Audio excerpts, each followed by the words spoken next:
fraud, corruption, police raids, and a failed ERP implementation. Those things don't sound like they go together, but that actually does go together. And what we're going to discuss here today in today's live stream, we're going to talk about a $1 billion ERP failure and some of the follow-up activity that has resulted from that at SAAQ, which is the Auto Insurance Board in Quebec, Canada. We're going to dive into this case here today. It's turning into quite the debacle, and it's a lot of really interesting information that's coming out of it, and a lot of good lessons learned. And that's what we want to talk about here today. My name is Eric Kimberling. I'm the CEO of Third Stage Consulting, and we're an independent and tech agnostic consulting firm that helps clients with their digital transformation journeys. And joining me today is a panel discussion of a group of different experts that I thought could help us unpack this concept or this case in more detail from a number of different lenses. So joining us on this panel, I'll introduce each here in a moment, but we've got a lawyer, we've got a consultant, we've got an industry analyst, and we have a government CIO. So we're trying to get the perspective here of 4 different perspectives and trying to unpack what's going on here in this case. But just to real quickly set the stage, I'll give you the real high-level summary of what's happening at SAAQ in Canada. It's a government entity. It's basically a government agency that handles auto insurance and other related services for citizens in Quebec area. They recently went to implement SAP with IBM. Their original budget was somewhere between $500 and $600 million Canadian dollars. Ended up being over $1 billion, and they still have nothing to show for it. And that was already interesting enough right there, in my opinion. That right there is a case study to talk about. But then it gets more interesting. Last week, at the time we're recording this, the anti-corruption group within the Quebec government actually raided their offices, and they're collecting documentation and trying to find evidence of possible corruption.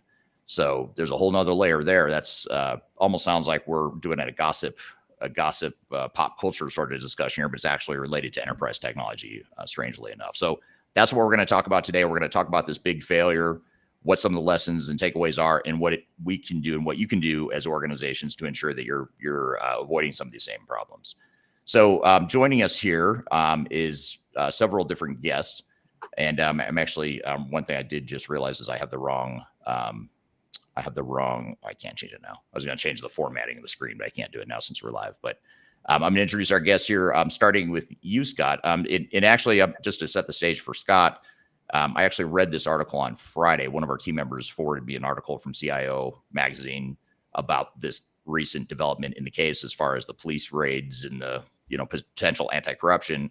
And I was reading the article, and I saw Scott's name mentioned in the article, and he had a couple quotes in there. And I know Scott, and I know his company, Infotech. So Scott, tell us a little bit about yourself. Sure. Thanks, Eric. Scott Bickley, an advisory fellow at Infotech Research Group. We basically in our practice cover vendor management, contract review, mega vendors from a commercial licensing implementation perspective. Great. Good. Great to have you here today. Thanks for having me. Absolutely. Thanks for being here. And then Ron Pucciolini, the government CIO perspective is why you're here. Tell us a little bit about yourself, Ron. Thank you, Eric. My name is Ron Pucciolini. I'm government CIO with 25 plus years experience. I've also got 20 some years experience in the private sector at the same levels and below. Seems like I've been doing ERP implementations pretty much my entire career. So this one hit really close to home. Appreciate the opportunity. Yeah. Thank you for being here. And Ron is actually a 2-time client of ours at Third Stage. And you would think after being a 2-time client, I would say Ron Pucciolini instead of Ron Pucciolini. But I still have a mental block about your name being Ron Pucciolini, so I apologize for that. Call me anything but late for dinner. Good. All right, so Fred Hessler from the Third Stage team. Tell us a little bit about yourself. Thanks, Eric. Fred Hessler. I'm a director in Third Stage's expert witness practice, where I focus on litigation support and project interventions and retrospectives. I've got about a 40-year career in enterprise software, 32 years in various consulting roles. Great. Thanks for being here. And then and you also do project recoveries too, in addition to expert witness. So you have that perspective of how to clean up some of these projects. So that'll be a great lens that we can analyze this case through. And then last but not least, Marcus Harris, the attorney side of things. Tell us a little bit about yourself, Marcus. Yeah, well, my name is Marcus Harris. I'm a software and technology attorney. I've been drafting and negotiating software-related agreements, implementation-related contracts in litigating failed ERP projects in courts across the country for over 20 years. And I like to say that I've seen everything, but I certainly haven't seen something exactly like this. And I think this one takes the cake, and it's a little bit shocking and unusual. So I'm excited to talk about this today. Yeah, it is very shocking and unusual, and I haven't seen anything like it either. Just when you think you've seen the craziest of the crazy, you end up seeing a case like this. Yeah. So, and I gave you a quick backdrop. And by the way, I usually do this at the very beginning, but I'd love to hear from the audience where you're joining from today. So if you don't mind dropping in the chat what city or country you're joining from, it's always great to hear what community you're joining from. And also if you're from, if you're in Quebec, I would love to hear that in particular too, because I'd love to hear how this has impacted you potentially, or sort of boots on the ground. How has this affected the average citizen in the Quebec area? Because it's more than just sounds like it's more than just an ERP failure. It's more than just corruption. It's also, how does this affect people at the end of the day? So drop in the chat if you don't mind what city and country you're joining from. And by the way, I was going to play a fun little game too, maybe just to get things started before I get into the meat of this. For some of the promos we put out for this event, I was using the line, "Send lawyers, guns, and money," because it sort of stuck in my head. But there's a quote from a song that I love that says, "Send lawyers, guns, and money. The shit has hit the fan."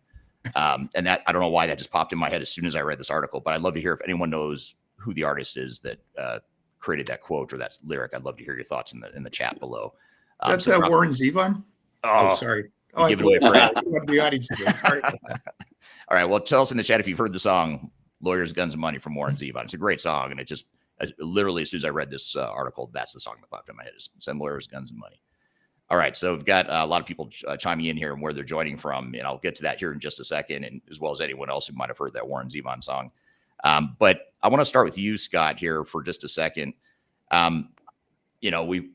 This whole panel, by the way, has read the articles about this, the public articles, and we've actually read an auditor's report. So the Quebec government did an audit of the project a few months ago just to see what went wrong and figure out how this got so out of hand and how taxpayer money was mismanaged this badly.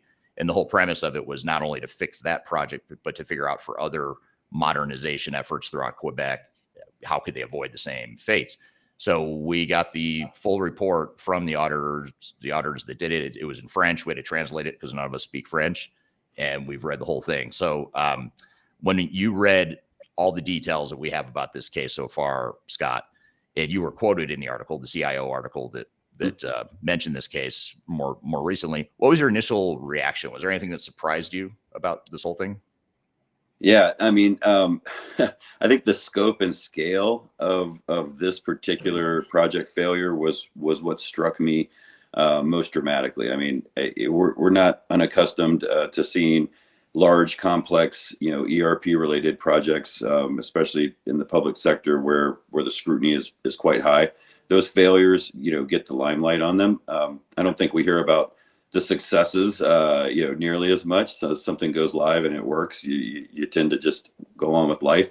But that being said, I mean, I think there is a trend here with, when you're talking about projects of this scale, 9 figures plus, and high complexity. And, first thing that struck me was just the complete lack of preparation and due diligence in terms of investment and time and money to prepare for this. This is a bespoke, highly customized project.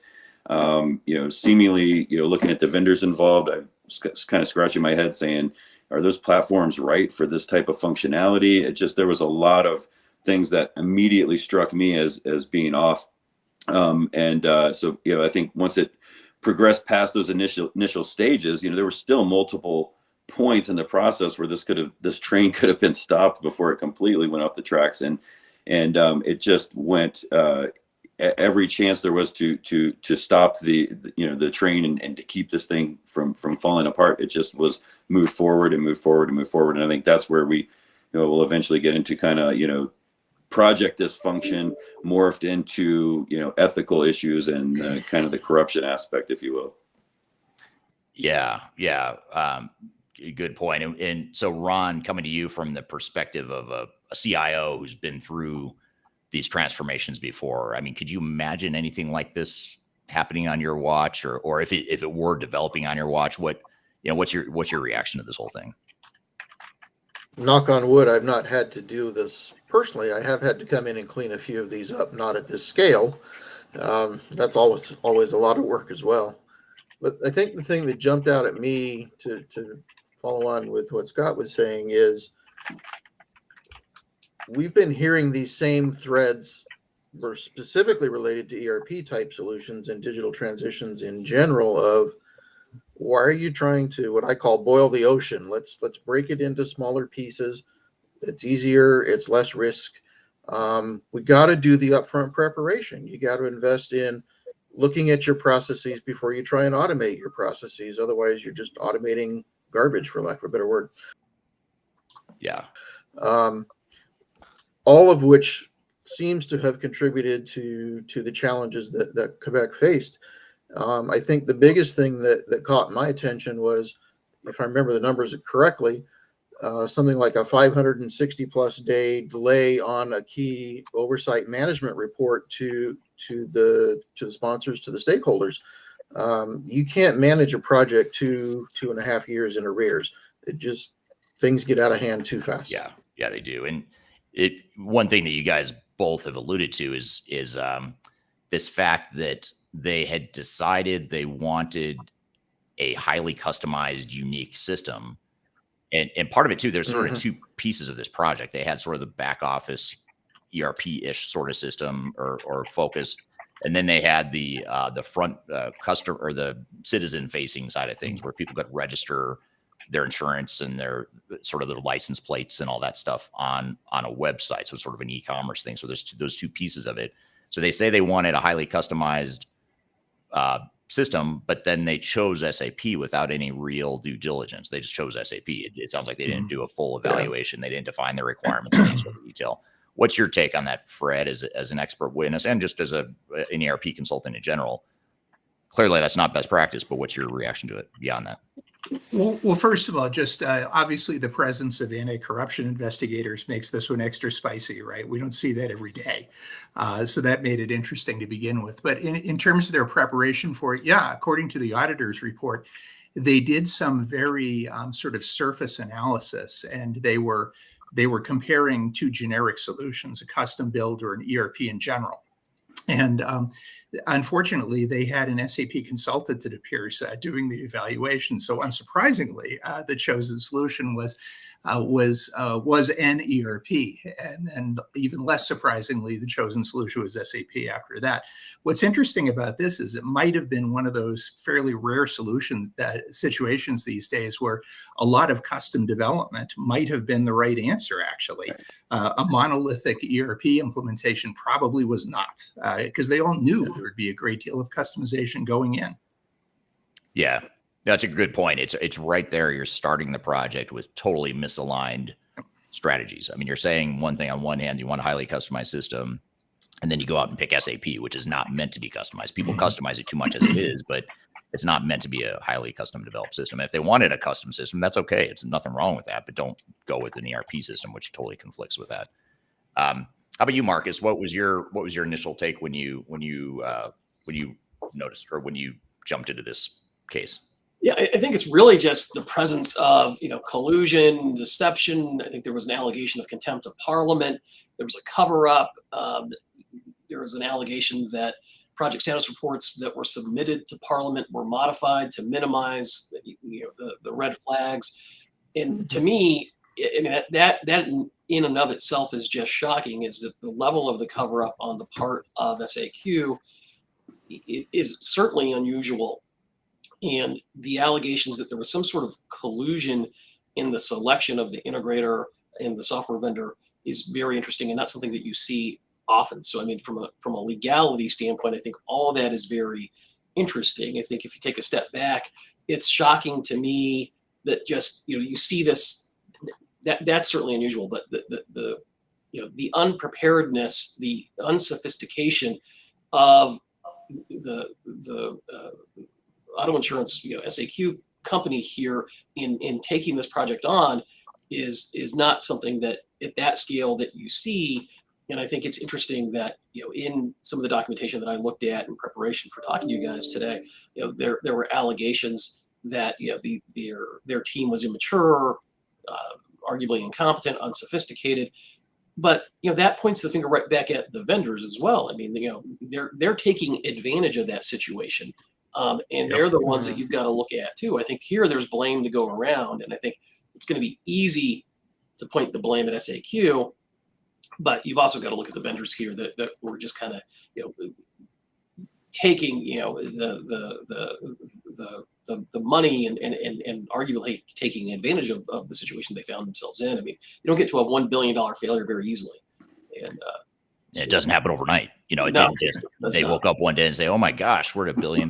What happened?" This was a slow death by paper cut sort of thing that began way in the beginning. It began when they had, after that initial discovery phase, when they started to get into the requirements and everything. Right then they were already recasting the budget and everything. But to your point about hiding stuff, that's the part that's really interesting. Is it sounds like up the chain within SAAQ, it was sort of a CYA, like how do we cover our ass? How do we make things look better than they really are?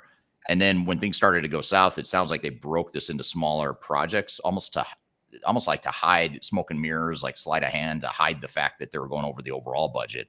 But they had these little mini projects. It was hard for the public or for the people responsible for overall at the higher levels to see what was actually happening. And so that's a sort of shame on both parties, really. I mean, you had the vendors to blame for sure between SAP and IBM. And to be clear, it was a division of IBM. I can't remember the name of it. Was it LGS?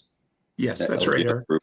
LGS. So it was a part of IBM that was doing the SAP implementation, but lots of blame to go around all around there. So Ron, I want to come to you for a second here. From a CIO perspective, when you've gone through these projects and you've got vendors that they're doing their own COIA at times too, right? Like I imagine in this case, SAP and LGS/IBM weren't 100% transparent, partially because they need to look good. They need to keep the client. They want to keep that revenue stream going. So to some degree, there's an economic incentive for them to hide some of the problems that inevitably happen in a project like this. But from your perspective, sitting at the client side of things, what are some of the early warning signs, or what have you done to sort of draw this out, to draw out the early warning signs in a project like this? Sure. Great question. So I think three of the things that I try to do in larger scale projects is we put together a cross-functional steering team. I use sort of a steering team, core team, extended team construct. But that steering team is made up of the key stakeholders, the business process owners for whatever it is we're talking about. In the case of ERP, it's typically finance and human resources. I do that for a couple of reasons. First and foremost, I'm not the business process expert on any of that. I need their wisdom, their expertise, their knowledge about, is this going to work or is this not going to work? The other piece I do, and I've done this a couple of times with you and your team, Eric, is I want to have an independent third party help me assess, are we running into red flags early? Are we starting to see yellow flags? How do we make course corrections before they become showstoppers? I do that for a couple of reasons. I'm in the thick of it, so it's kind of like I can't see the forest because the tree's right in front of my face.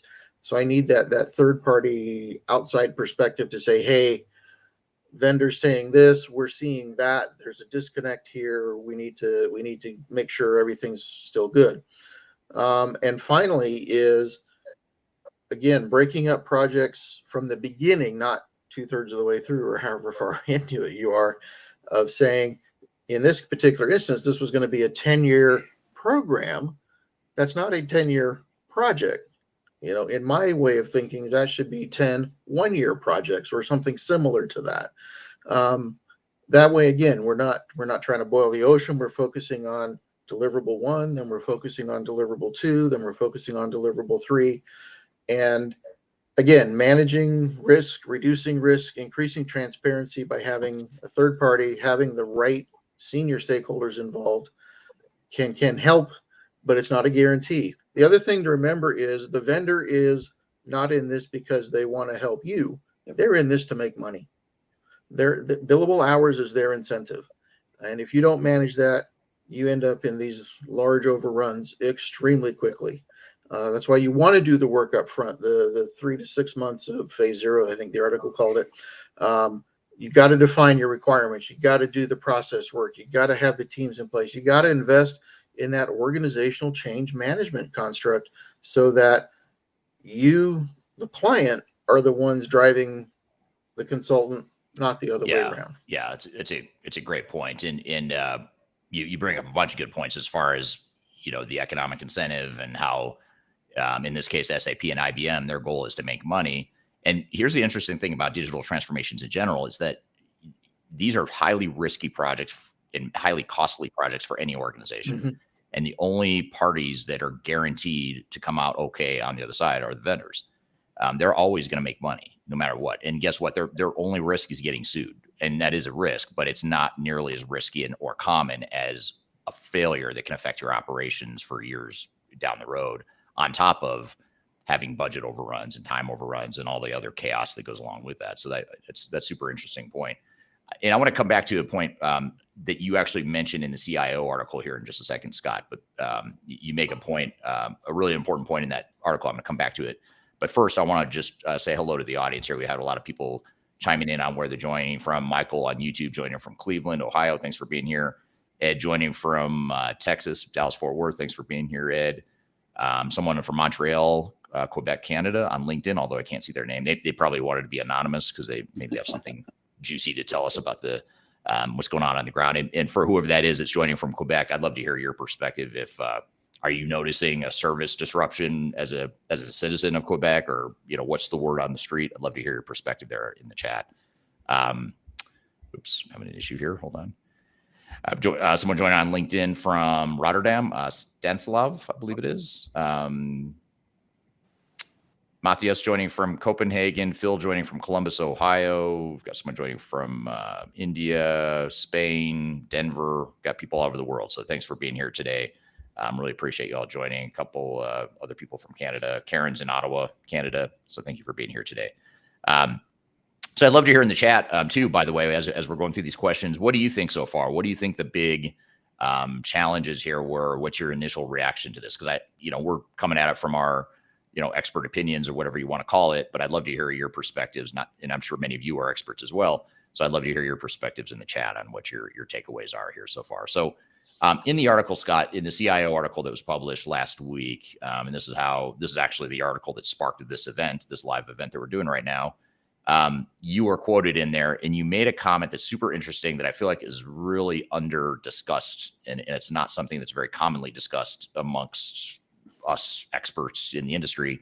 And that is this concept of decision latency. And you talked about how decision latency can create problems in this case, but in general can create problems on digital transformations. I totally agree with the point, but I'd love to hear your take on that. Yeah. What's really interesting is one of your previous podcasts some time ago where you had Hans Mulder on from, and was talking about the research that they had done at the Standish Group. I linked in with Hans and he sent me over one of their reports and it was amazing how critical, like even more important than the quality of the decisions you make, the speed at which you make decisions is the real driver as to whether your project has a chance for success. I think the logic behind that is, if you fail fast, right, you can recoup and you can change those decisions and you could do it fast before you get too far down a rabbit hole, the way I would phrase it. And it really also ties back to a lot of what Ron was talking about in terms of the setup on these projects, right? So if you don't have the right internal team structure and the right governance structure set up, then you really don't have a chance to make good or fast decisions in any organized manner, right?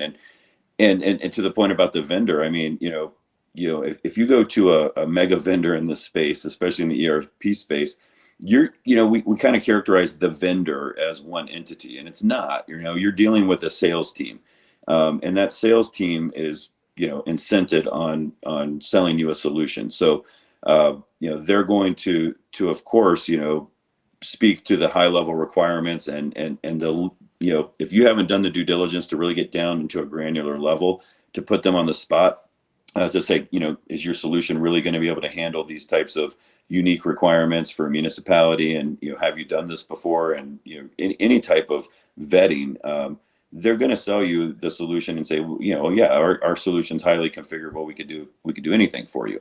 And so you put all of those things together, and then the last point Ron made was the not having that technology agnostic third party in there. That is what levels the playing field, right? That's what allows you to, you know, how often do you do these projects at this scale as an organization? You know, once in your career, maybe twice if you have a full career in this space. So you know, everything is tilted against the customer in this case. And so you pull all those three things together and you just don't have a chance to make decisions quickly, and you don't have a chance to course correct. You know, I've experienced this in my past life. I've had, you know, great teams where we were well organized and able to be fairly adaptable and flexible and agile. And then, you know, other instances where, you know, projects just get paralyzed and decisions go to die in some executive committee. And the next thing you know, what happens is when you don't make those decisions fast and with confidence and decisiveness, you start to sow doubt into the rest of the organization, and then decisions just start to stack up on one another, and you really get yourself into a quagmire. Yeah. And I think on top of that, it's helpful to maybe show in a slow motion example of how that plays out, what you just described. So let's just say I'm a consultant. I come in, I work for IBM. I'm an SAP consultant. I come in and I say, okay, this is my team right here. I'm having a workshop to make some decisions around how we're gonna configure the software. And in my project plan, I assume we're gonna have this workshop today, and then tomorrow I'm gonna start configuring. But what happens typically is you come to this workshop, we have a discussion, and we can't decide because either we aren't all on the same page, or you need to go talk to your team. You're uncertain of, you know, whatever it is. You're uncertain of what the decision should be, and we don't make a decision today. Maybe it takes us a week to get the right stakeholders together to make the decision. So now, instead of me starting the configuration tomorrow, I have to wait a week. But as a consultant, I'm not going to say, okay, pencils down, stop the meter, turn the meter off. I'm going to stop billing. They're going to keep billing. So they're billing while they're sitting around billing while you're trying to make a decision. And that's just one small example, but you add that up hundreds, thousands of times throughout a project. Now, all of a sudden you're talking about, you know, a 2-year project becoming a 3 or 4 year project, and a, you know, $100 million project turning into a $300 million project. That's how it happens largely. So an interesting statistic out of that chaos study was they estimate that there's one decision to be made per $1,000 in expenditure per in labor, right, and third-party labor. So, you know, you take, you know, 1,000, you know, times, you know, 100 million times 500 million, or however much proportion of that spend is in labor. I mean, you start to stack up thousands of decisions, and these could be really small decisions. They could be really big decisions. But to your point, if you don't have a mechanism by which people have authority and are empowered to make decisions, and without having to have everything go all the way up the stack to the executive level, then you get completely paralyzed very quickly. Quickly. That's a super interesting stat, and I was not aware of that. So one decision for every $1,000 spent on a project. Yep. Yeah. And thousands of decisions, and some of those are easy decisions. I imagine some of them are really meaty decisions, like how are we going to run our business? Or, here's a conflict between way software works, way business works. What are we going to do? And I think something in this report said there was like 47 legacy systems that they were trying to deprecate and pull together. I mean, forget about everything else. Just that alone would yield 10,000 decisions. I mean, that's an insane scope to try to take on at one time. Yeah. And you're also touching on, I want to ask you this about this, Fred, you know, this concept of phase zero. We talk about it a lot here at Third Stage, and it's becoming more and more commonly discussed in the industry, but this concept of phase zero is what we're talking about, really. That's what we're getting at, as sort of a solution here, which is you're going to have to make the decisions. It's not that these decisions get any easier or that they go away. It's about when you make the decisions. Do you wait until the meter's running and the cash is just accumulating, that the spend is just burning up cash? So tell us a little bit about phase zero and how that might have affected this if they would have done a proper phase zero. Well, first of all, they might have gone a different direction with regard to solution. And I don't just mean the software provider, I just mean the philosophy. They might have gone with different point solutions and a lot of custom development, integration, and so forth.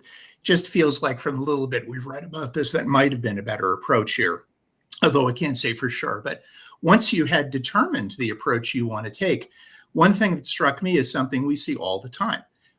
They didn't do any requirements work. They relied on the client for deliverable 2, which involved driver's licenses and registrations, among other things.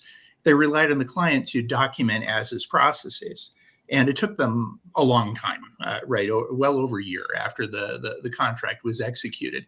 And one of the common things we see in expert witness cases is that the provider assumes they can do requirements discovery in elaboration.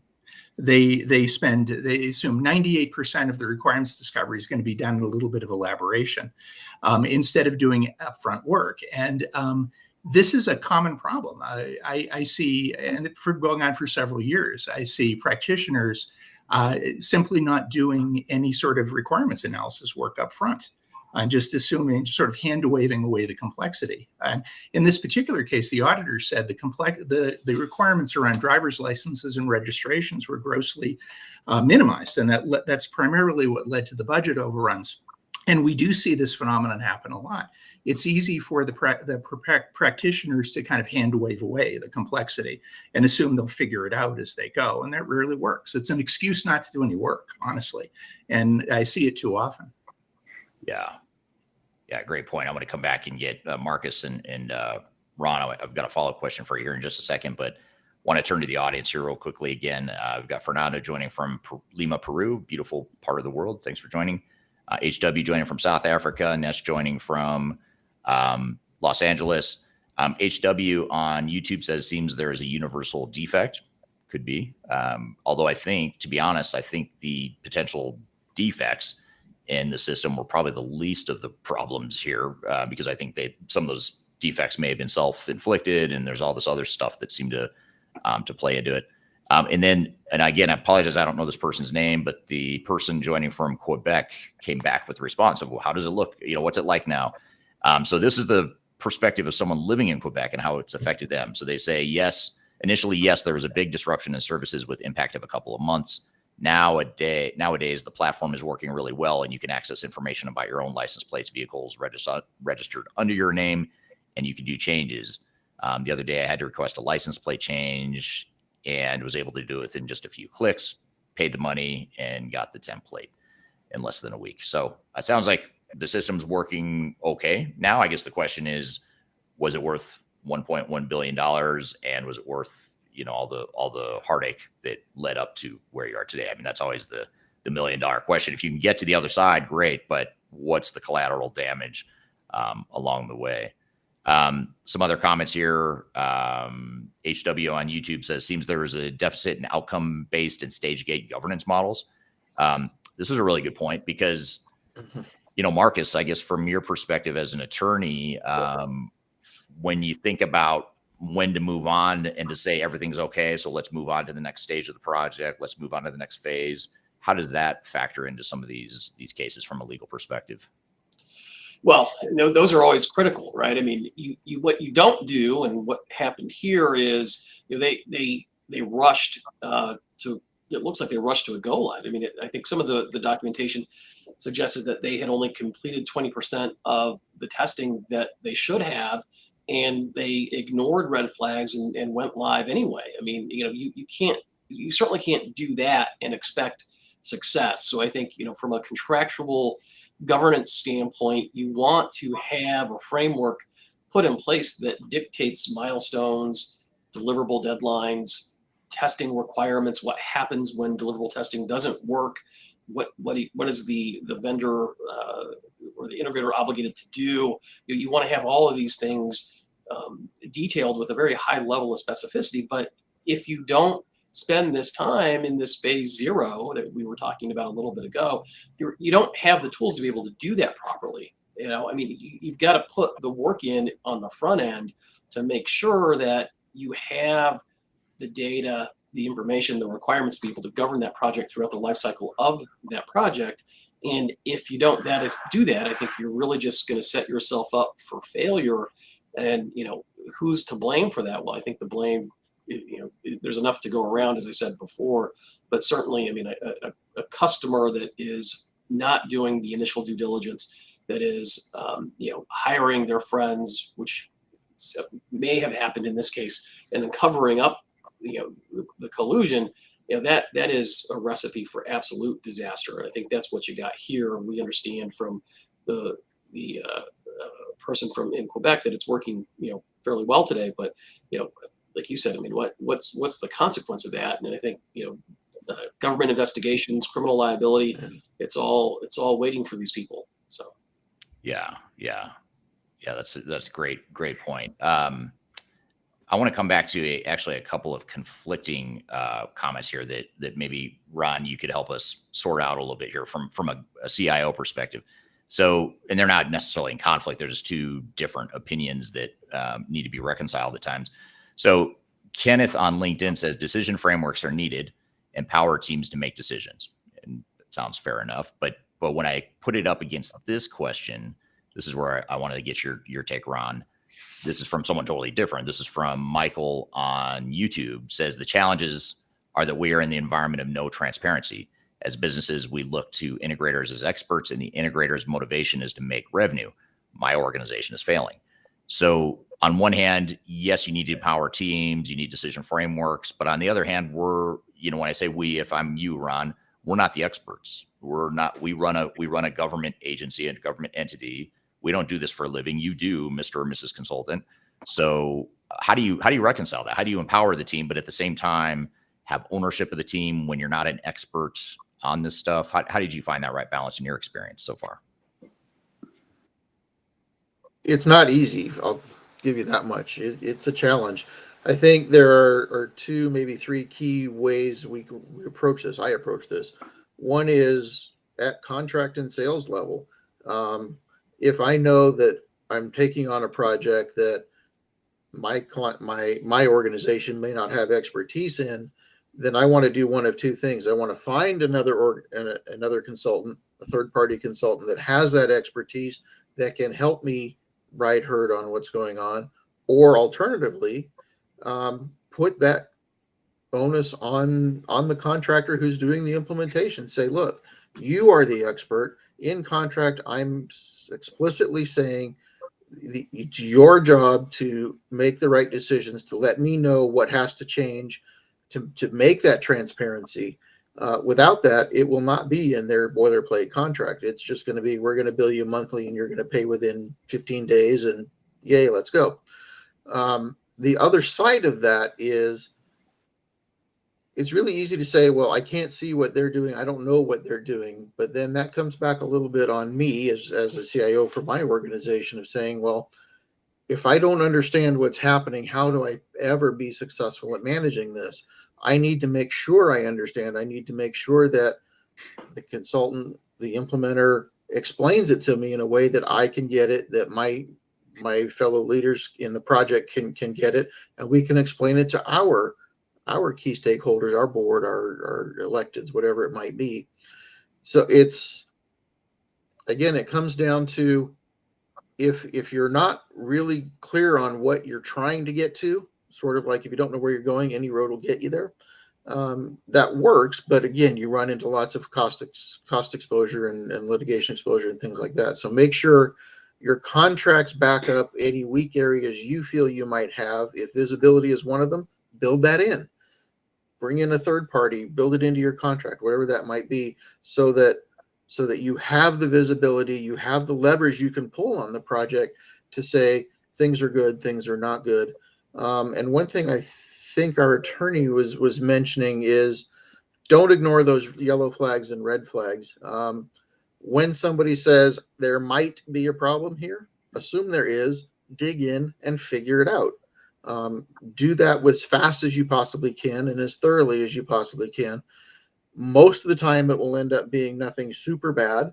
Occasionally it will be, but you want to catch those surprises when they're as small as possible so that you don't end up, on the cover of magazines like this one. Right. It's great. It's great advice. And for Michael and others that might be questioning where they are in their project, I'm going to include a QR code right here, top left side of your screen. I'll include a link below in the description of this podcast. But if you want a assessment from experts like Fred, myself, others from Third Stage, feel free to scan that QR code. We actually do free assessments for organizations that are looking for second opinion or just sort of a gut check informally. There's no cost to it, just to get a feel for what some of those red flags might be. Because I think if you go through these projects and you're seeing all green on the status reports, even if it's day one of the project, I'd say something's wrong. You've got to have yellow or maybe even red. It's not bad, by the way. If you've got red on the status report, okay, that sucks, but at least you know it and you can address it. You have time to tackle it. If you push it off and your vendor's saying, hey, it's all green, everything's fine, and they're sweeping stuff under the rug, you've got to ask tough questions. Like if you've got to, not because you want to be overly skeptical either, by the way, but you do need to be a bit skeptical and say, I don't believe that everything could possibly be green, because guess what? These are really hard projects. They're very difficult. They're very risky.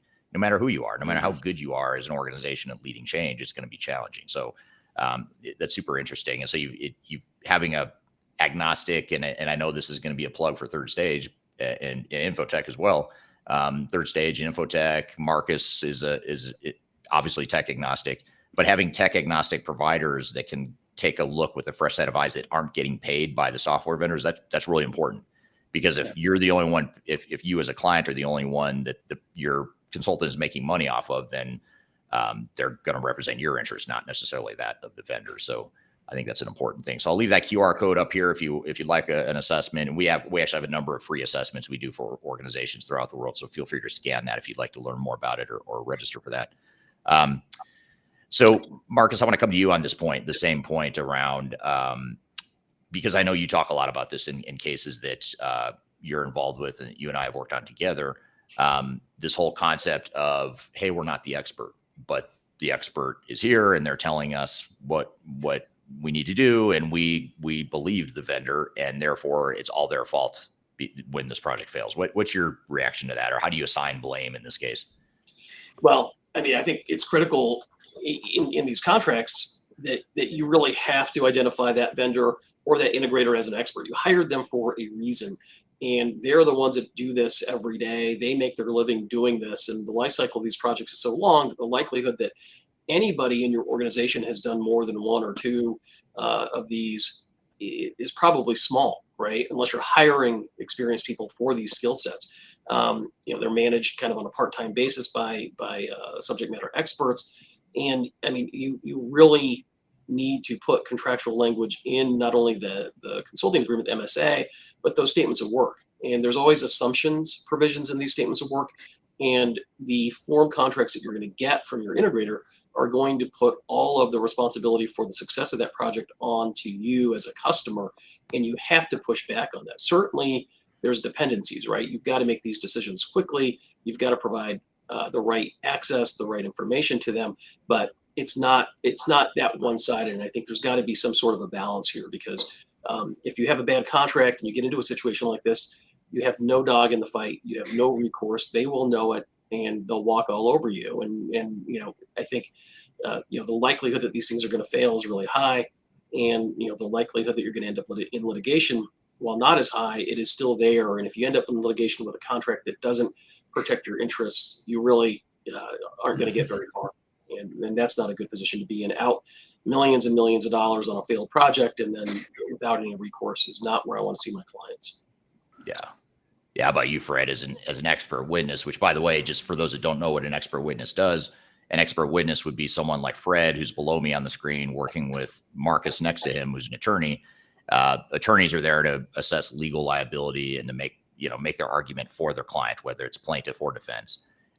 Expert witness, Fred, on the other hand, is someone who's the expert that comes in and analyzes the facts of the case. What happened? What went wrong? What's your opinion on why the project failed? And then Marcus would go to take that to court and say, look, our expert witness said this, and that. Therefore, here's whose fault it is. But tell us a little bit from, as an expert witness perspective, what's your take on assessing blame? Is it in this case, how much of it, how would you determine whether this is all SAAQ's fault, whether it's all SAP's fault, whether it's all IBM's fault, or some combination of all the above? it's fairly clear it's everybody's fault in this Right, case. it is. It's more a question of ratios than anything else at this point. How you would assess blame is we can see symptoms from the auditor's report, right, that are pretty glaring. And we've all been involved in projects like this. And so we can intuit probably what happened or likely what happened to cause them. But if you're really going to investigate this, the best evidence is contemporaneous evidence from when decisions were made, right? It's email conversations and meeting recordings and things like that, where you can actually see the problems developing, the rationalizations developing, the explanations developing, and so on. That's the kind of Oh, we lost him. Lost Fred. Yeah, let me add him back here. There we go. There he is. Sorry about that. right. I don't know what happened there. Once you get to even status reports contain narrative setting and so forth, and they basically just point you back and make you suspicious before you to look for other evidence. By the time you get deep into a case and there's depositions and so forth, depositions are a lot of fun to read, in my opinion, but there's a lot of narrative setting and selective memory, and memories have faded. And again, what they really do is just point you back and tell you, I think I'll look for evidence to back up this or that. Going through emails is really the best way to assess the problem. Yeah.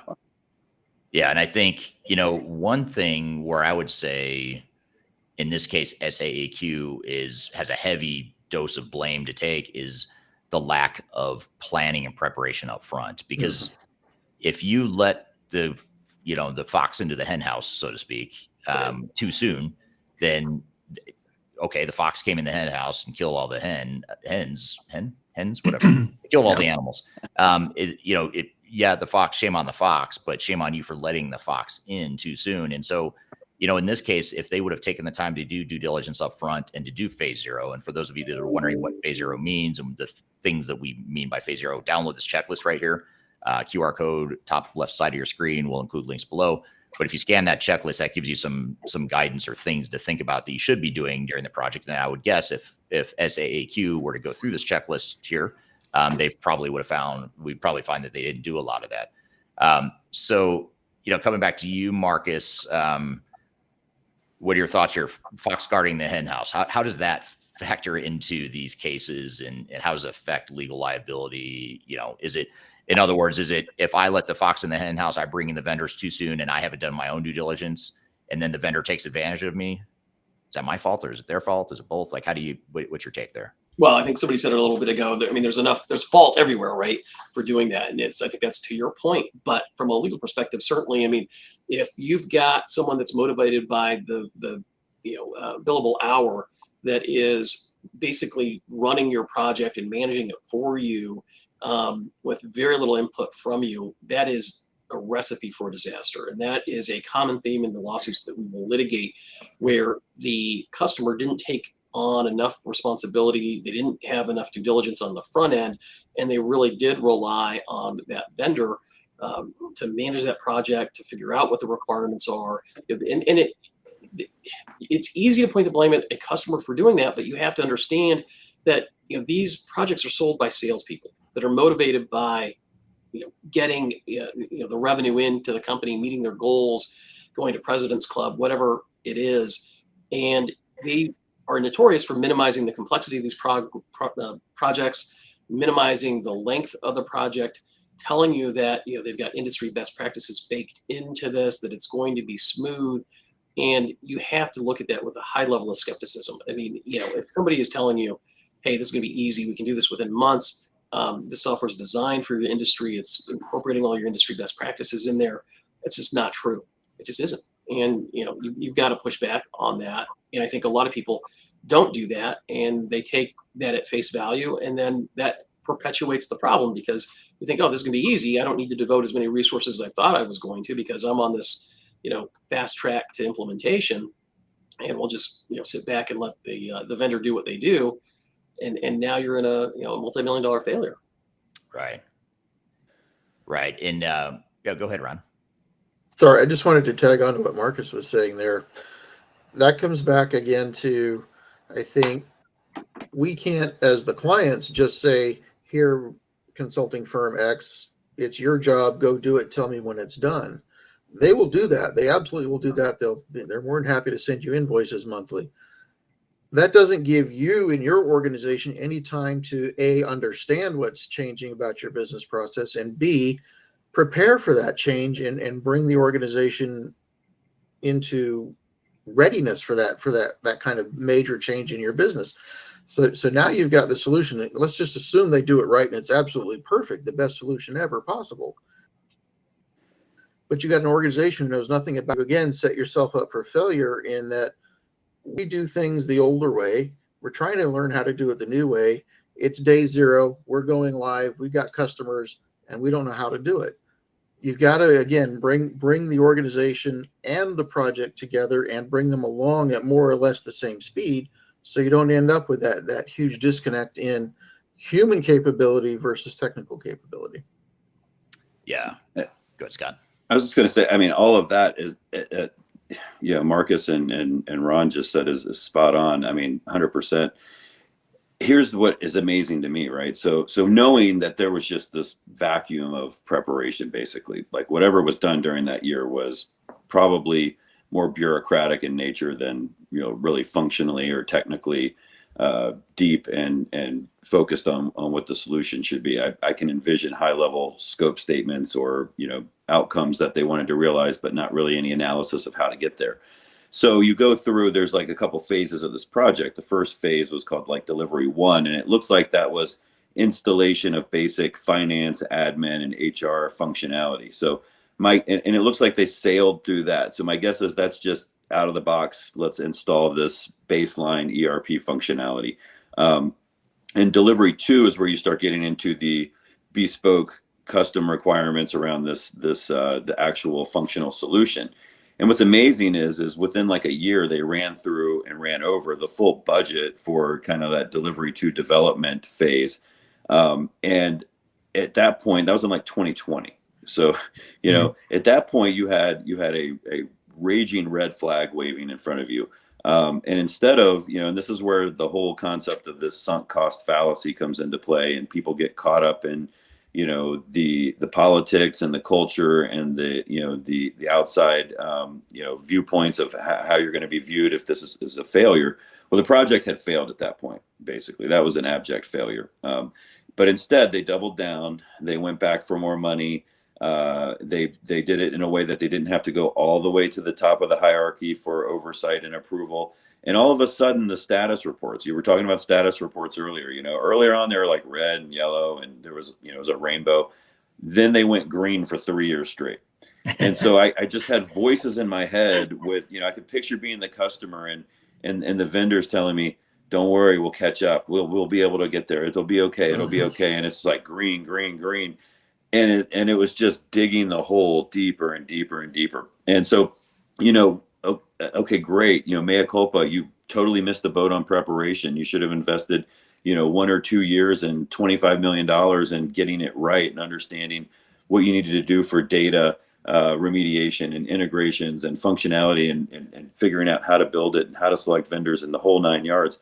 You had a point a year and a half in to say, hey, this is a complete debacle. We dropped the ball. And I think that's the key point of demarcation, where when you get into the outside investigations, they're going to really hone in on that. And they're going to say, who decided to keep going and where did we starting to hide stuff? Yeah. So, And there's so many,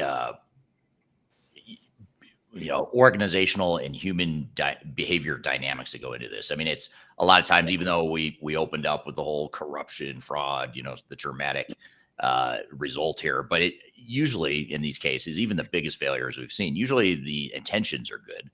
It's just that they make some really bad decisions along the way, and the economic incentives and the human behavior, the CYA mentality kicks in. I guess, Ron, I'd be curious to hear from you. As a CIO, a lot of times you've got a bullseye on your back. You're going through a project like this, and it's like, if this project fails, Ron, it's on you. You're the CIO. Have you felt that before? And if so, how have you navigated that in your career?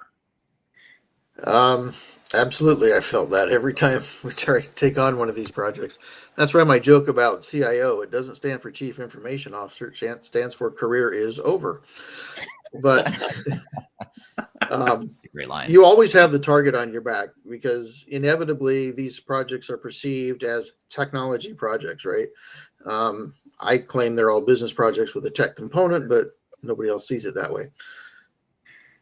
I think the only way I've been able to handle it, and sometimes not as well as others, is you have to make sure you have the business owners, your peers, in the project with you. Because again, you don't know what you don't know about their business process. They need to have that input, that visibility, that expertise, that skin in the game, so that when decisions need to be made, they already have the background information leading up to that.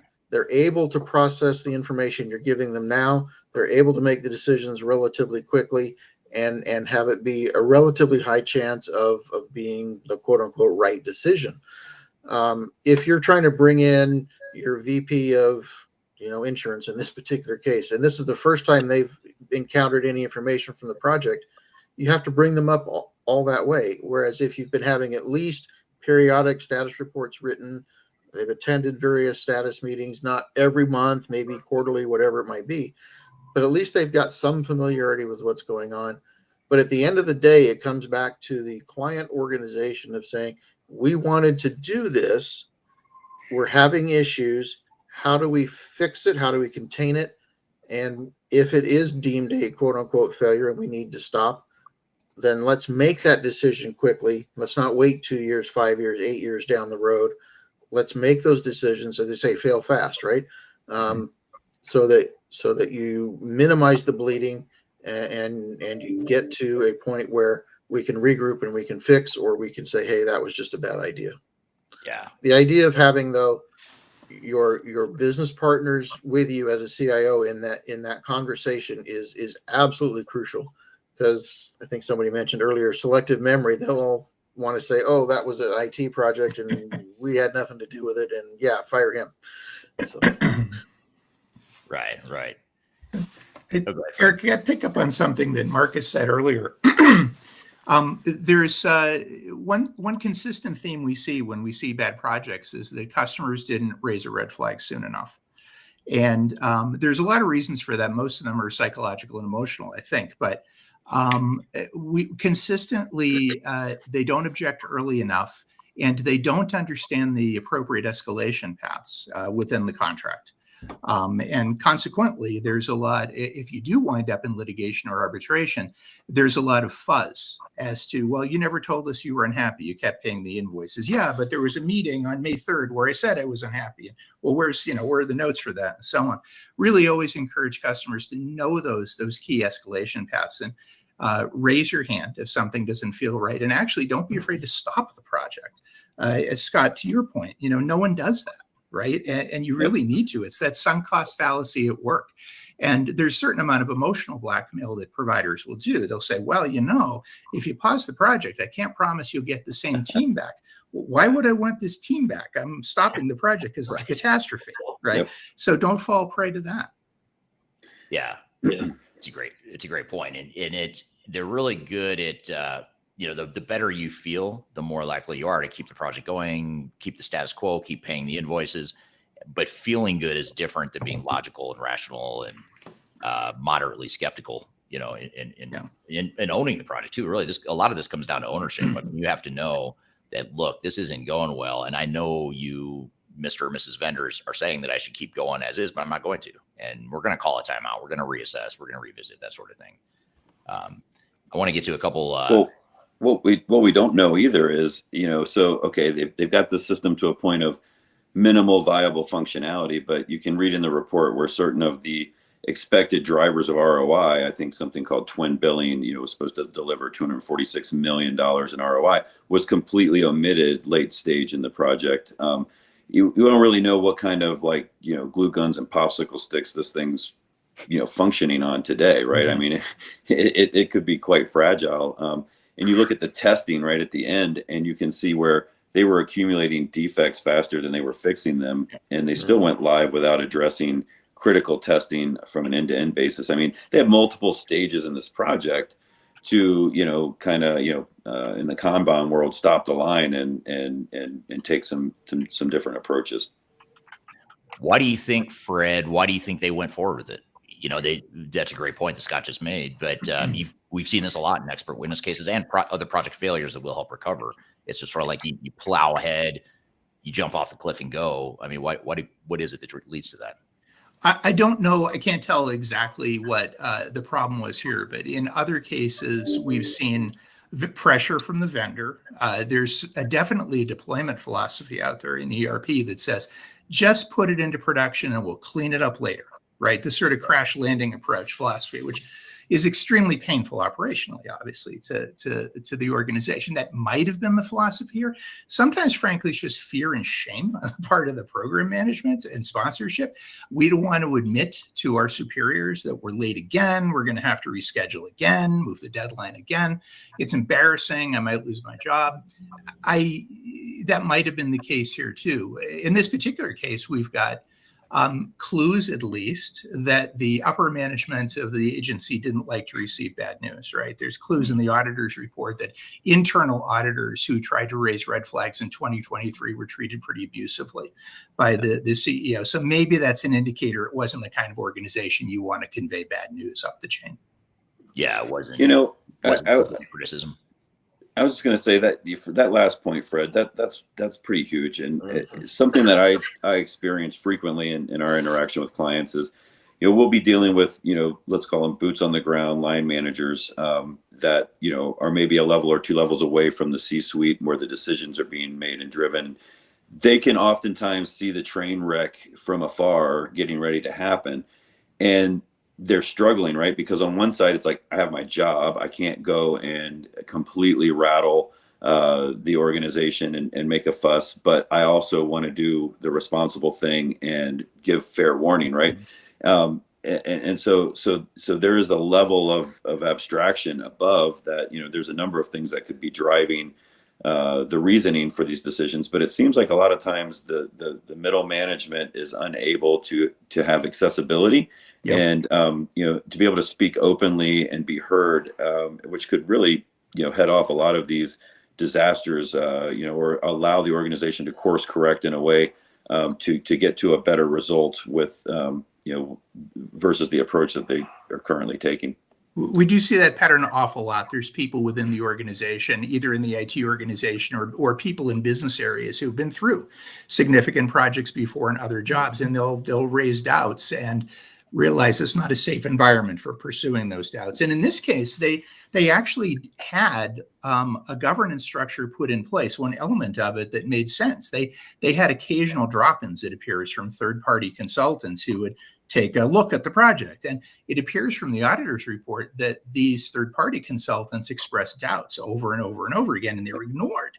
And so they had all kinds of opportunity, back to your point, to stop this thing and recalibrate it, and chose to ignore that advice, up to the point where they decided to plow ahead with going live, even though the testing wasn't complete and integrations hadn't been tested.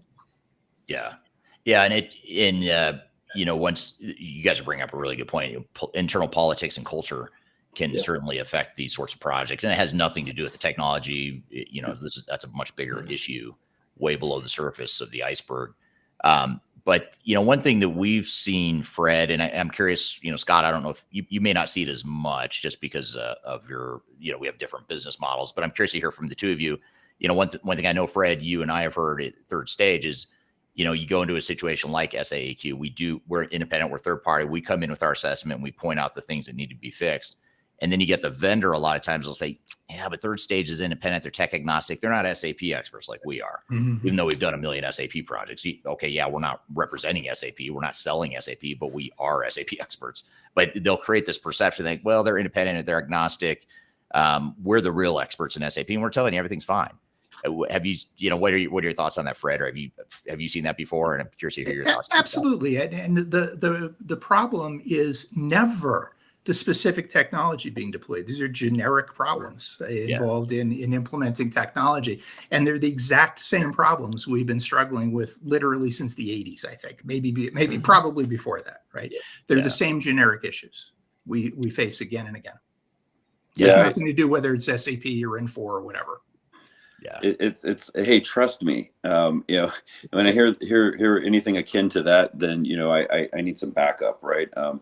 In jest, I mean, I was kind of reading through this report and I wondered, oh, okay, I wonder if at some point SAP came in with a rise proposal at the later stages of this thing. I mean, Right. it's Right. like you've given the keys to the castle to the vendor, and you would I struggle to understand why organizations put that level of trust into their vendors, right? I mean, this is a business partnership, and it's something that you need to make sure that you have your interests taken care of and looked at, and you cannot expect your technology vendor and your system integrator to help manage the business process mapping, the change management, the project management, everything that goes along with keeping these projects on track. And so yeah, I mean, frequently when you're hip deep into a project and whoever the vendor is tells you, it's okay, we'll figure it out by the end. I have a sense that was something happening towards the latter stages on this project. You're like, I think to your point, Fred, the psychological pressure, right? You've spent hundreds of millions of dollars. You're in the middle of this project. You've got a lifeline. The vendor's giving you a lifeline. We'll get you there. It's okay. Very easy to take that and grab a hold of it. And I can really empathize with people in that position, facing those choices. It's not an easy position to be in. Yeah, you need someone there on your team that can not tell you it's okay, we'll get you there, and lead you right through the landmine. You need someone that says, yeah, it's going to be okay, but watch that landmine. Let's go around it instead of walking right through it. And that's really the way we've got to view it. Here's a opportunity for a shameless plug for you and I, Fred. Someone on LinkedIn says, could an independent quality assurance in ERP be of help? Yes, in fact, funny you should ask. It can be, and in fact, I'll put up the free assessment QR code again if you want a kind of an opinion on any of this stuff. We're happy to do that for you with no charge there. And then a couple other comments here. Whoops, just lost the chat. There it is. Here's another question we're talking a lot about an extreme failure. You look at this now and you say, obviously, this is a huge failure. I mean, for God's sake, the corruption police are showing up at our doorstep. Obviously, something's wrong. It was very clear this is a big, massive failure. But most failures aren't this big. I mean, most failures are like the bigger risk, I think, are those moderate failures, those ones that are super painful, bring the operations to its knees for a couple weeks, and then sure, maybe eventually everything's okay. But they didn't need to go through all that heartache and cost and risk and all that stuff. So Megan on YouTube says, what are the key things you've seen that's an indicator of where the project failed or started to fail, and at what stage do you see them most? So in other words, what are those indicators of failure other than the government, the anti-corruption squad showing up at your doorstep and people getting fired and sued and all that stuff? Assuming we don't want to wait until that point, how do you know prior to that there's failure brewing under the surface? What are your thoughts? I'll start with you. How about you, Marcus? I'll start with you since you see a lot of these train wrecks too. Yeah, I mean, I think we see them when we do an evaluation. We use somebody like your team to do that evaluation, a deep dive into everything that's happened, and it's really I think where enough resources aren't devoted to the project. That's certainly one indicator that the project is at risk. I think unrealistic project status reports, certainly where everything is green. I think you were saying that earlier.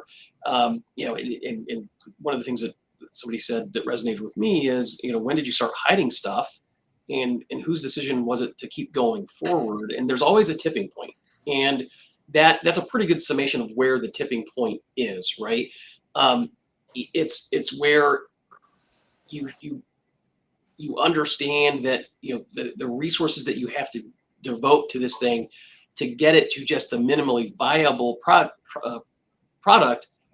that's kind of where you're at. And I think that's certainly, an indication where this thing is not going where it should. It's going off the rails. That's when people come to me, and we tell them, two things. We say, look, litigation is expensive. It's going to cost, probably as much as you've devoted to the project to date to take this thing all the way to a trial, and the outcome is uncertain. And you should devote as much time and energy as you can to get this thing right-sided so that you have a product that ultimately works for you. And those are the two directions that you're going to go. If you're faced with, I've lost confidence in the vendor, we can't keep going on. We can't keep throwing good money after bad, and if that's the decision, we can't keep throwing good money after bad, then I think, litigation and trying to negotiate a resolution and get a new vendor or a new product is one of the ways to go. But that's not an easy process. And I think, trying to get that product to get to work for you is usually preferable. Yeah, absolutely. So Michael on YouTube says, all the issues revolve around poor documentation, inconsistent project structure and approval process, change management, success or failure. So that's an interesting observation, and I tend to agree with you here. Here's a use case or case study that is not going to fit on the screen, but I'll read it anyway. This is from Ed on LinkedIn. Ed says, my company is going through a digital transformation, and he uses digital transformation in quotes, which I'm curious to, I think you're suggesting something here. The first thing I did was gather this subject matter experts and broke down our business model, then built a wants needs list to get a better view of what we need to get going. Based on this list, we went through an extensive vendor discovery phase to find the best fit for our business. We are currently in the early implementation phase of our new infrastructure, and this really helped our vendor understand our business in order to reduce the plan design phase and focus more on building constructing phase. So interesting perspective from Ed on LinkedIn. So thanks for that. And if you ever want to brainstorm ideas on your project, Ed, feel free to reach out. I'd be happy to chat with you about that. But that's interesting. And I think, one thing I'd say too, coming back to this phase 0 thing, and I'll put up our phase 0 checklist again in case you missed it the first time. The QR code will be on the top of your screen. But when you do that phase 0 and that preparation, that planning up front that Ed is talking about, a lot of times clients, and back to this human organizational behavior, a lot of times clients think, well, if I spend this much time doing planning and preparation, that's this much time that I lost on building all the stuff I need to build. So what if we just don't do that? We'll speed things up and we'll start now. And it's sort of like they feel like because it's taking this long to get to where you even start designing and building and touching and feeling and seeing stuff, they feel like they're delaying things. But what we find is when you spend the time up here sort of building that foundation and letting the cement dry, and then you go start building the house, it just speeds things up so much more. Whereas if you don't pour the foundation, you don't let the cement dry, and then you start building stuff. Okay, yeah, you did technically speed things up in the short term, but long term, the whole thing is going to come crashing down. So get the foundation in place, speed things up. It's actually going to cost you a lot less time and money if you take that time up front, as Ed is suggesting there. So that's a great point. So thanks for that, Ed. There was another point here about public versus private sector. Let me come back to that. While I'm looking for it, here's a comment from Kavina on LinkedIn. Hi, Eric and everyone. Thank you for this discussion. 100% Fred. This is an excellent point regarding ego, fear of reputation, being impacted, and reporting the truth to peers. And she liked your CIO comments, Ron, career development. So you've struck a nerve out there. Where is it? Oh, here it is. Okay, so I don't see the name of the person on LinkedIn that's saying this, but this is a really good point, and I want to get into this. A common theme I hear from all of you in your thoughts is that you keep thinking with a private sector mentality. There's nothing against it, but here they were dealing with government. Different mentality, lots of politics behind, and also a lot of unionized people here that also don't want to change. And this is a really interesting point, and I'll start with you, Ron. What are your thoughts here? And I admittedly, I have more private sector experience. We do a lot of government work at Third Stage, but me personally, I have more private sector experience. I'm curious to hear what you think, Ron. As someone who's been in the public sector for 20 plus years doing these kinds of projects, one thing, and both the private sector as well, the one thing that I think is extremely common across all of this is the larger the organization, the larger the project, the more political it is. It quite honestly doesn't matter as much as one might think, whether you're talking about a government project or a private sector project. The politics on the government side is different in that you're dealing with public money, taxpayer money generally. And so there's a little bit more emotional excitement attached to that on behalf of your constituents, as should be. And you're dealing with election cycles that honestly people in the private sector do not have to pay any attention to. That can exacerbate any of the issues that you might run into in a project. To just address the union thing for a moment, I've been in in private sector organizations where we had union issues. Yes, it's much more prevalent in government, but it's not exclusive to government. But that really gets, I think, to the point where it's part of phase 0 and it's part of your ongoing change management process. You have to include your bargaining units, your unions as key stakeholders, even though they may not officially be the business owner. They own the resources, for lack of a better word, that get your work done. And you have to bring them along just as much or even more than you have to bring along the individual people doing the work day to day. Because at the end of the day, you don't want to end up in litigation, having to call on Marcus to defend or take Marcus on. You also don't want to be in a situation where you've got labor issues. You've got a meet and confer. You've got a more contentious complaint that you have to deal with because you didn't include those kinds of things. So while I think it's true that government is a little bit unique, I think it's also more common than most people would realize and immediately appreciate. But again, getting back to that election cycle and the taxpayer piece, to me, that argues even more adamantly, more strongly for let's break this up. Let's take this in smaller risk increments, because when it goes bad, it goes really bad, really quick, and it's just a mess, and nobody wants to deal with that. If we can say we're going to spend, instead of $500 million as they started with, if we're going to spend $50 million and we're going to do these 1 or 2 or 3 things and see how that goes. If that works, great. If not, we'll adjust. Okay, now instead of spending 50 million, we're going to spend 45 million, and we're going to try and do this one thing. Taking that 10-year window of project, as they tried to do, and breaking that into a program with multiple projects within it, I think in a government space is really the only viable way to manage that extra risk, that extra layer of risk.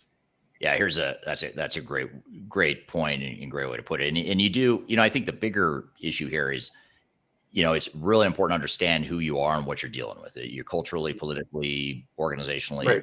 And it's not just, are you public sector or private sector? Even within the public sector or within the private sector, you've got different cultures, different politics, different gamesmanship that's happening internally, and drivers and all that stuff. And that is a big part of what change management can help with. But honestly, you won't hear me say this often, but I feel like change management might have been the least of the problems here on this, just because there were so many things pre-change management that were just so fundamentally wrong with the project to begin with that I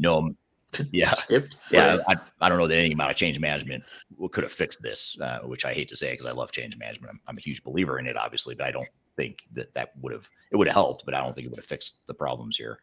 I want to get to this. I want to get a knee-jerk reaction to this question because I have a very strong reaction to this, but I want to see what you guys think. And I'm gonna start with you, Fred, as a independent consultant, not only as an expert witness perspective, but also as someone who helps guide clients through the selections and implementations.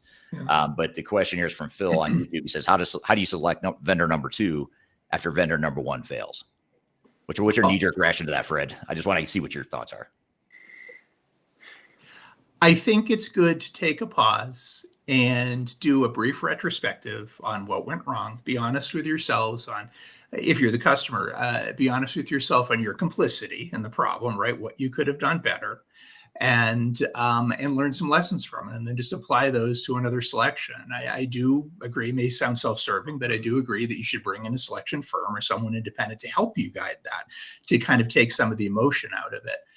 Whereas you might have been too trusting the first time around, now you're going to be too suspicious, right? That you're going to see monsters under every bed.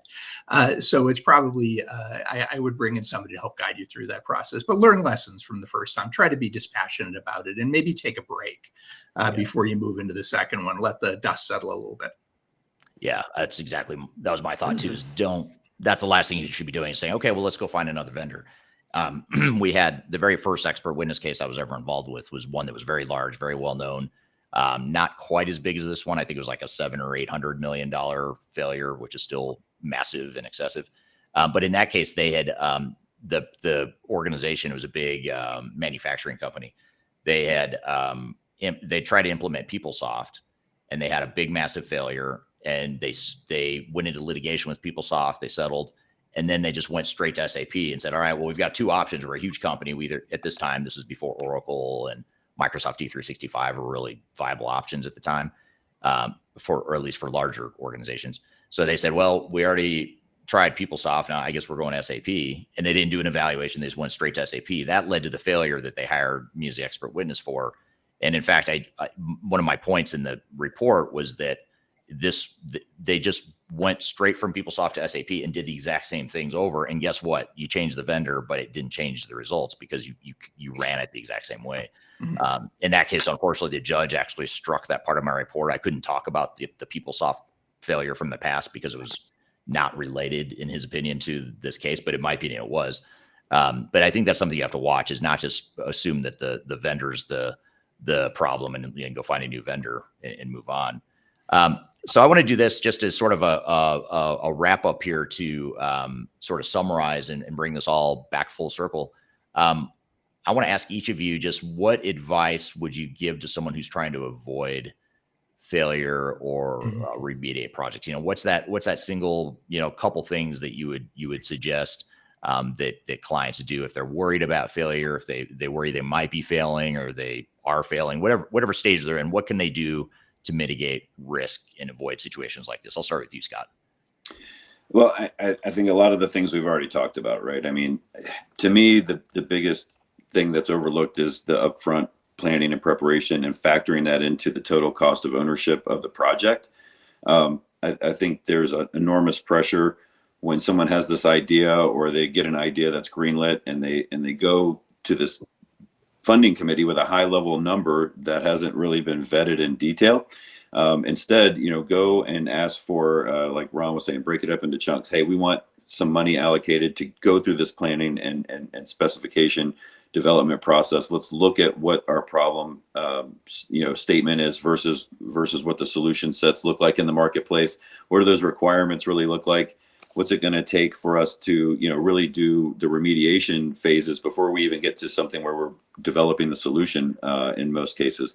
I think that, it's politically difficult to kind of push through because the pressure to start the project seems to be enormous. If you can forestall that pressure to start and take time to plan, your budgets are going to be, much more accurate. I think, if you have a really good planning process, maybe you need that 20% contingency over your budget because your things are going to change, requirements are going to change. There's always the unknowns. But if you're not doing that, you need to plan for 100 to 150% of your budget variance. And so you really need to think about, are you going to be around at the end of this project because your name's going to be associated with that overage. It's almost guaranteed if you don't do the planning, you're going to get hit with that. Yeah. How about you, Ron? What's your takeaway, your summary advice, last words to the audience here from a CIO perspective? As someone who's had to deal with this, don't skip phase 0. It is the absolute critical piece. To build on a building metaphor, you got to have your foundation in before you start putting up your walls and your roof and things like that. Without that, it doesn't matter what else you do. So phase 0 is absolutely critical. And I think the other piece, and this I've learned sometimes the hard way, you really do have to pay attention to the organizational culture, the organizational politics, for lack of a better word, and really build in ample time for change management. You may want to call it something different. Sometimes there's an emotional reaction to the word change management. But you've got to be able to bring the project deliverables forward at the same pace as your organization is able to absorb them. Otherwise, you get in the desert, we call it the flash floods, right? Because it rains so much the ground can't absorb it. You don't want to put your organization through that same process. Good advice. How about you, Fred? What's your parting advice? Certainly endorse everything said already, but I'd say a couple things. Raise your hand when you're feeling uncomfortable at something. Know the escalation procedures in the contract. I know that we probably like reading contracts more than most normal people do, but know the escalation path and use it.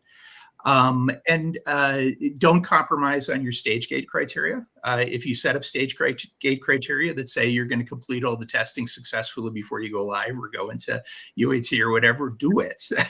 Don't compromise on those things.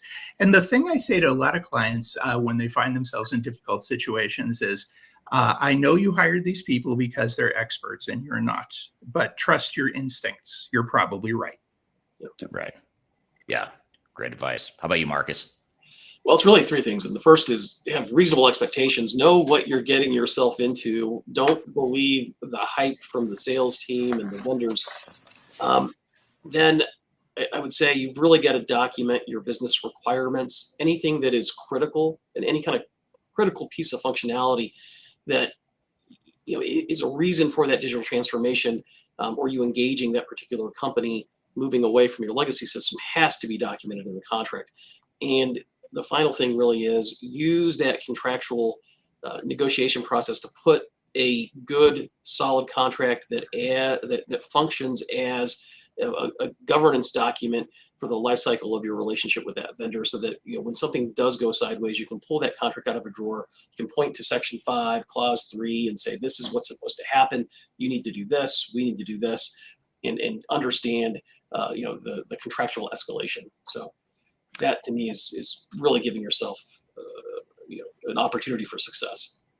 Yeah, and if I'm being totally proactive in thinking about worst case scenario, I'm recording, especially the AI now, transcription services and technology record every meeting, especially in the sales cycle. I mean, if you record that stuff, document it. I had a client on this podcast, one of our clients, I think 2 or 3 weeks ago, named Seth, and he was on, and he was talking about how he had over 1,000 recordings of every meeting that with the vendors, with us, as his consulting partner. He had it all documented, and he had recordings of it all. And I thought that's really smart. And they're nowhere near litigation. I mean, everything went fine, but not only does it help you manage the project better, but in the, God forbid, the case you end up in litigation, you've got all this stuff documented, and that's just going to help you, especially if you need to hire someone like Marcus. It really does.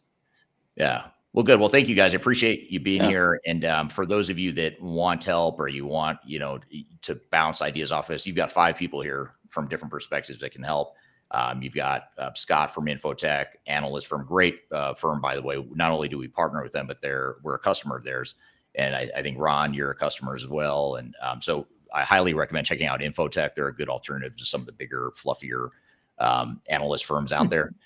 So be sure to check out Scott. Ron is a CIO for hire. So if you're looking for a CIO, he's a guy that's got plenty of battle wounds, and we've seen him develop some of these battle wounds. We've been side by side with him. So he's a good guy to talk to if you're looking for a CIO type. And then Fred Hessler, expert witness / consultant on the Third Stage Consulting team. He's someone you can talk to. Marcus Harris, the attorney at Taft Law, someone you can talk to if, God forbid, you need legal advice or help. Although I will say, Marcus, there's a need or a way you can help earlier during the contract phase and procurement phases. That's an area you help with, and that's probably a lot cheaper to hire you then rather than waiting until litigation. Would that be a fair statement? That's right. There's an old saying, early legal advice is not expensive. Yes. Right. Legal advice on the back end is incredibly expensive. That's perfect. Well, good. Well, I appreciate it, guys. If you want an assessment of your project, scan it right here. And if we need to pull in one of these other guys too, we will. Or someone else from our team. If you're looking for just an informal sounding board for your project, feel free to reach out. Just scan the QR code and register for that. Thank you all for being here today. Really appreciate you running a little bit over here, guys. Appreciate the audience questions. Great participation. Really appreciate it. And hope you all have a great week. Take care. Thank you. Take care. Bye. Bye, everyone. Thank you.